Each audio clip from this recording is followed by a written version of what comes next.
Hey everyone, welcome back to my channel.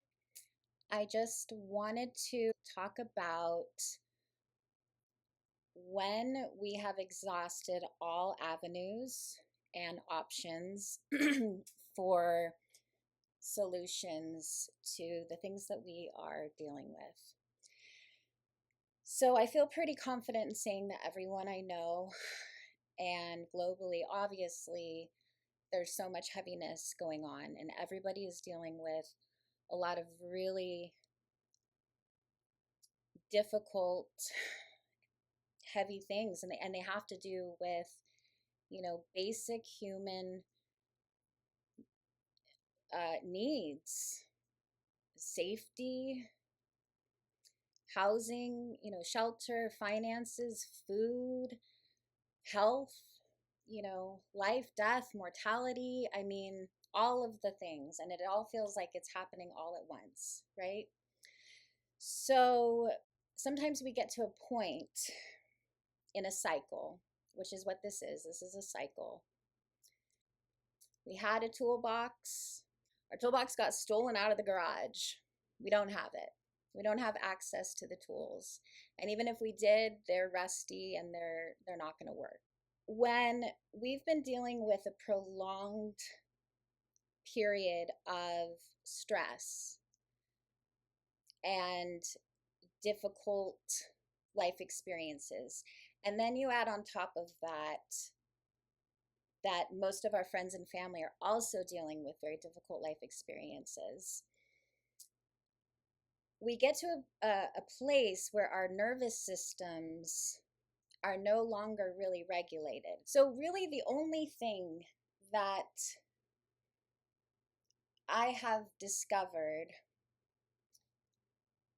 and the relatives have supported in helping me to pass along to others is really just finding a way to tolerate the discomfort of these very big adverse feelings.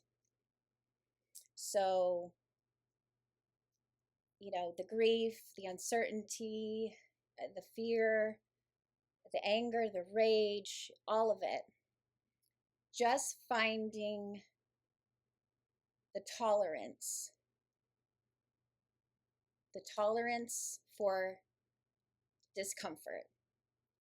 And not really putting a timeline on it. Sometimes you're only going to be able to tolerate for a couple of minutes, and then the cycle will start over. It's like a timer. Then other days it'll be 5 minutes. Other days, maybe you'll have a good day and you'll be able to tolerate feeling this way for a whole day. Our brains will try to attach meaning to very large emotions that we're having. So this is not the time, if you're in a heightened state, this is not the time to try to find the meaning from the past. It's not the time to try to find what the meaning should be now in the present, like what this all means, because we're not in a place of clarity. We're not even close to clarity. We're simply just trying to tolerate discomfort that's very far away from clarity, right? So this almost goes against any other video I've ever made, which was about, the bigger picture and finding meaning. And, this is a different type of cycle that we're in. It's much bigger. It's much more expansive. We're not always going to have the capability of closing our eyes and imagining ourselves running on the beach when we don't feel good. That takes effort, and that takes will and a certain amount of creativity and imagination that sometimes we just don't have access to, especially if we're in a heightened state. How long can I tolerate this before I need to comfort myself again? Now, the only other thing I want to add to this, because I think this is important, we all really, really need each other right now.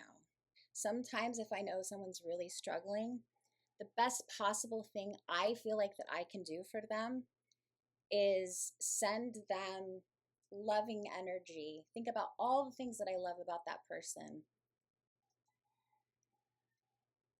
and not say anything. Because, again, if we're in a state of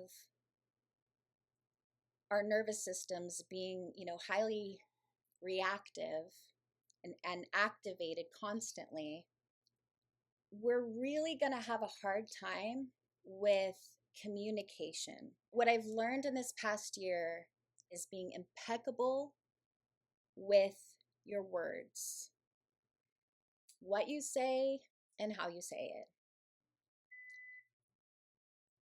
Because these things do have a ripple effect. But if we're all dealing with the same lack of clarity, then that's going to boil over into our interpersonal relationships. So we want to leave nothing up to interpretation. It goes back to that age old saying, say what you mean and mean what you say. There's still going to be misunderstandings. So we want to try to avoid hurt, or causing somebody more grief than we already are all already experiencing in our lives. If you feel like you are not in a place of having that cognitive awareness of being able to really think about what you're saying as you're saying it, let that person know ahead of time. If you really do want this person to really hear what you're saying, make that known and say, I want to communicate something to you, and I want to make sure that I'm clear and direct. Things get lost in translation all the time. It's just human nature. Let's be there for each other. Let's try to not create distance, but let's try to do things that remind us that we're all in this together. And I'm not going to tell you any other tools to use other than set your own timer and figure out, for now, how long you feel capable of tolerating the discomfort of what you're feeling. I want us all to feel that we did the best that we could, not only for ourselves, but for everybody. We're supposed to be here collectively. So let's try to uplift each other as much as possible to create the least amount of damage and the most amount of love. Thanks for tuning in, you guys.